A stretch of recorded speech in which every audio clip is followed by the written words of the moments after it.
اطمینان، ایک دوسرے کو دیکھ کر کہیں اطمینان، اطمینان، اطمینان۔ اطمینان کو کیا کہتے ہیں؟ پیس، شالوم۔ خداوند خدا کی فرما برداری میں حقیقی اطمینان ہے۔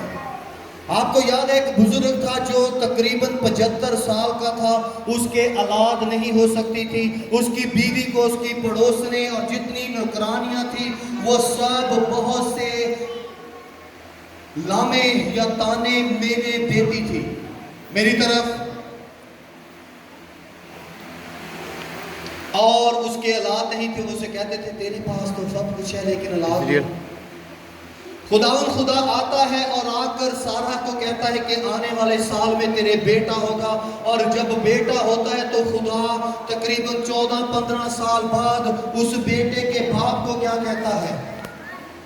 حقیقی اطمینان جاننا ہے، حقیقی خدا کا تسلی والا وہ معجزہ جاننا ہے تو کیا کرنے کی ضرورت ہے؟ اپنے بیٹے کو جو جگہ میں دکھاؤں گا اسے وہاں پر لے جا کر قربان کر دیں۔ خدا نے ابراہیم سے کہا اور ابراہیم اپنے بیٹے کو لے کر جا رہا ہے، جو کہ لکڑیاں کیا ہے؟ یسوع مسیح نے صلیب کن کے لیے اٹھائی؟ آپ کے لیے۔ جیسے یسوع مسیح نے باپ کی مرضی کو پورا کرنے کے لیے حقیقی اطمینان ہمیں دیا ہے، ویسے ہی اسحاق نے اپنے آپ کو کہا کہ میں اپنے باپ کی تابعداری کروں گا، اور جب وہ اس پر چھری چلانے والا تھا تو آسمان سے فرشتے نے کیا کہا؟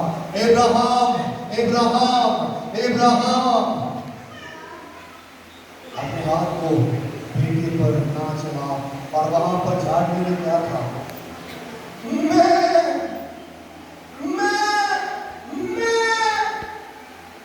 وہ بندہ کیا کہہ رہا تھا؟ اس کی نہیں، میری جان اس کے لیے قربان کی جائے گی۔ اور جھاڑیوں میں پھنسا ہوا وہ سر کیا تھا؟ یسوع مسیح کا وہ زبردست نمونہ تھا کہ وہ کانٹوں کا تاج پہنے گا، اس کے لیے آپ ہی۔ اس لیے خدا کی تابعداری میں کیا ہے؟ حقیقی اطمینان ہے۔ آگے جی